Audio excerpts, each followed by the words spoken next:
Hey guys, fellow emergency preparedness people out there. Have you ever thought about what you do when the power goes out? A lot of us have a plan for our food, our water, other things like that, but have you ever thought about power? So today we're going to be talking about the often unsung hero of emergency preparedness, that is solar panels and a battery bank.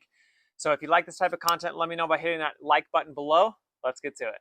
Now let's talk about how these nifty devices work. So portable solar panels essentially convert sunlight into electricity that's then stored in a portable solar bank like this. They come in different sizes, shapes, stuff like this. We're focusing today on portable solar panels and batteries, but what can you charge with it?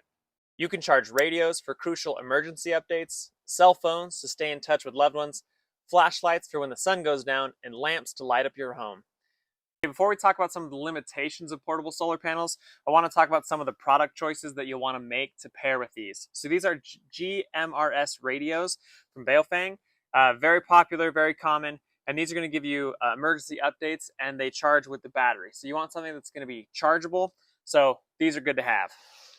The next thing is this flashlight. I'll put the links because I don't remember what these are. This is a flashlight. It is a rechargeable flashlight. Again, you're looking for that because that way you're going to be able to utilize the electricity, the solar panel from that, and in theory do this forever. So there's your rechargeable battery. The reason I like this one, I always like multi-purpose tools. So this one comes with a different insert where you can actually use batteries. And then when the power actually does go out, or if you're needing to extend that, then you can start to charge and use that battery. Now this other one is a desk lamp, like for a home office, something like that. The reason I really like this one, you can leave it plugged in like normal, but then in a situation like this, it can be portable. So you can unplug this here and it's still going to turn on. I don't know if you'll be able to see that here in the daylight. You can move this all around. So you can use this to light up the house, light up the room, things like that, and really use it for more than just a desk lamp. And it's chargeable again. So it's portable, again, multi-feature. I really, really like that. And the last thing we have here as well, just another power bank to think about. So this can charge two USBs, USB-C, and I don't know what the other plug is.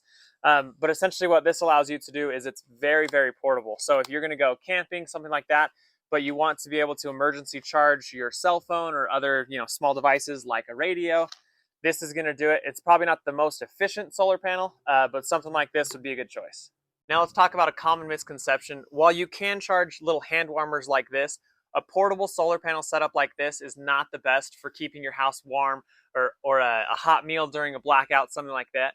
This is only a 300 watt output, and your typical space heater is going to pull about 1500 watts, obviously depending on the model that you have. So if you're looking for something like that, you're going to want to look into other sources. I will have a generator video hitting soon, so if you're interested in that, make sure and hit that subscribe button.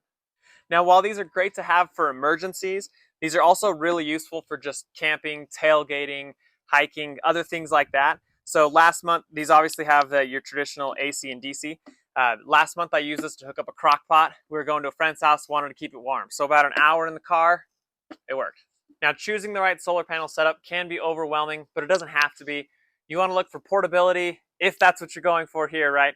There's a lot of different options. You want to look at battery capacity. Like I said, this is only 300 watt. So this is really only going to be charging flashlights, cell phones, computers, lamps, smaller appliances like that. If you're looking for something larger, I'd recommend like a EcoFlow or Lion Energy. They often have deals, especially with the holidays coming up. So that can be, more power for your furnace or other like home capabilities. So there you have it. A portable solar panel and battery is not just a gadget, it's an essential tool for emergency preparedness. So whether you're preparing for a storm or just want peace of mind, don't forget to harness the power of the sun. Share this video with your prepper friends. Stay safe, stay prepared, and remember, it's always better to be prepared than to be left in the dark.